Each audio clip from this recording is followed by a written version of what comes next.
appeared before the Congressional Committee to tell what I knew of activities which might lead to an attempt to set up a fascist dictatorship. The potential for the disastrous rise of misplaced power exists and will persist. The very word secrecy is repugnant in a free and open society.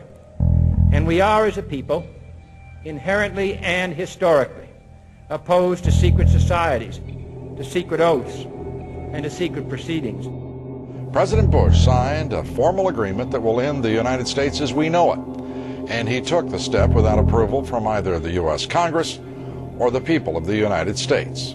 The secret organizations of the world power elite are no longer secret. It's known as the Bilderberg Group. Could their objective be world domination? I'm Jim Tucker. I've chased Bilderberg for 30 years. I'll never give up the chase. Bilderberg plan for the whole world is nothing less than world government. I'm not comfortable with that at all. Who elected these guys to run the planet? They are the elitists. They feel they should run the world for their own selfish interests. Now we can see a new world coming into view. A world in which there is the very real prospect of a new world order.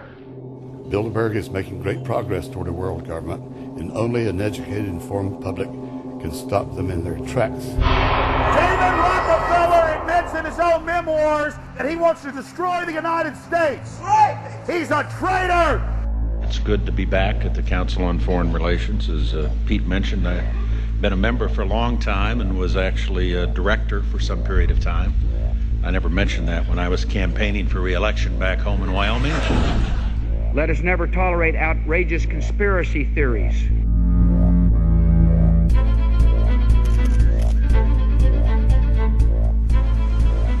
I need you to move off the property, please. Some shots were fired.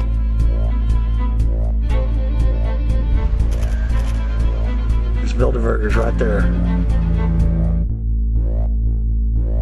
The Trans-Texas Corridor is a vital part because we stop it here in Texas. We stop the New World Order right here in Texas. This thing started here. And to save this country, we kill this damn thing here.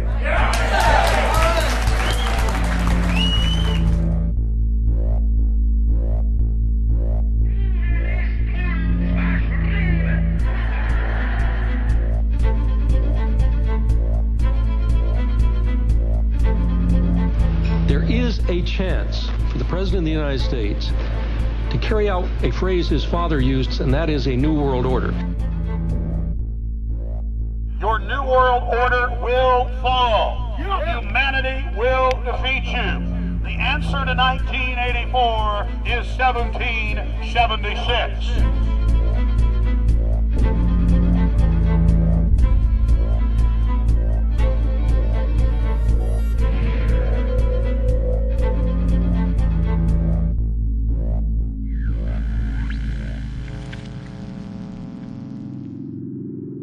In the near future, Earth is dominated by a powerful world government.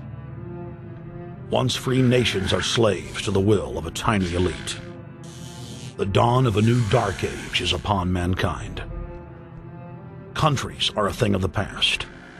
Every form of independence is under attack, with the family and even the individual itself nearing extinction.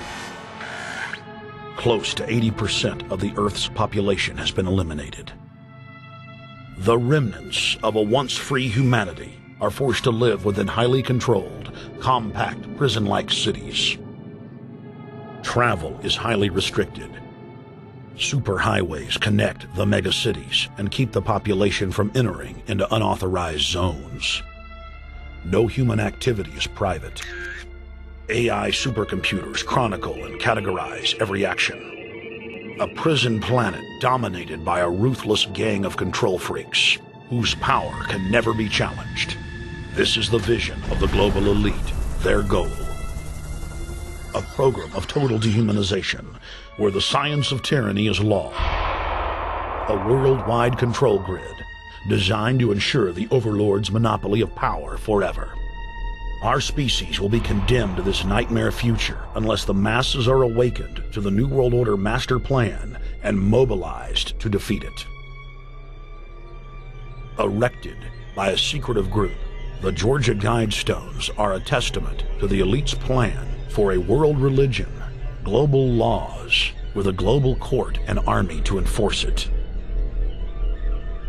And set in stone, it is written that the population never rise above 500 million.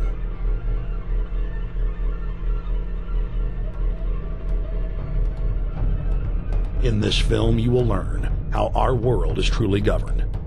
You will see how highly secretive roundtable groups interlock to form a global intelligence network. This group has been steering planetary affairs for hundreds of years. Now, in the final stage, they prepare for open world government, a goal tyrants throughout history have lusted after. Dr. Michael Kaufman is a published ecologist specializing in ecosystem research, forest ecology, and ecosystem classification.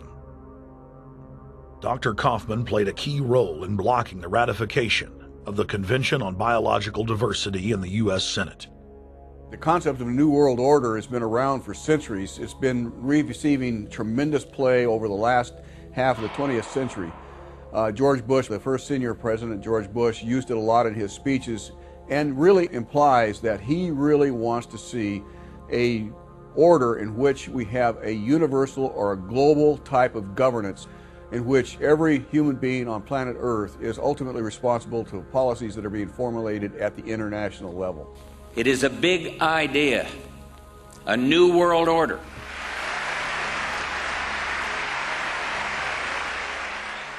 President Bush said that the New World Order was in tune, and that's what they were working for. The UN is part of that government. They're working right now very significantly for a North American Union. That's why there's a lot of people in Washington that don't care too much about our borders. They have a philosophic belief that national sovereignty is not important. It's also the reason I have made very strong suggestion that we need not be in the United Nations for our national security.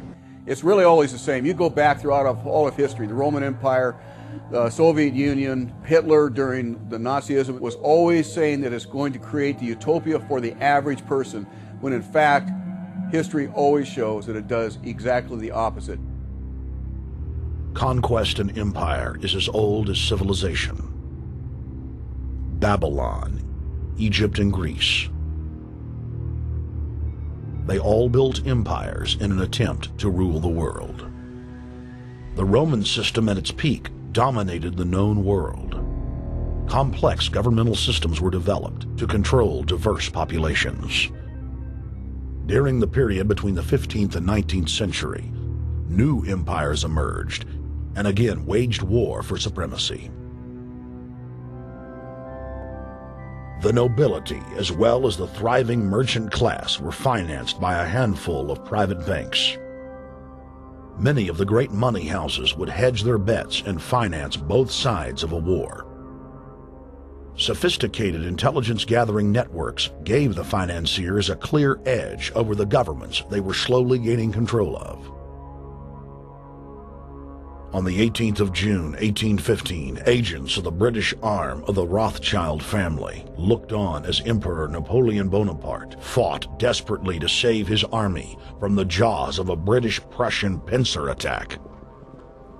A Rothschild agent was able to get the news of Napoleon's defeat at the hands of Lord Wellington to Nathan Rothschild, a full 20 hours before the news reached London. Nathan, the head of the British arm of the Rothschild family, put out the rumor to the London Stock Exchange.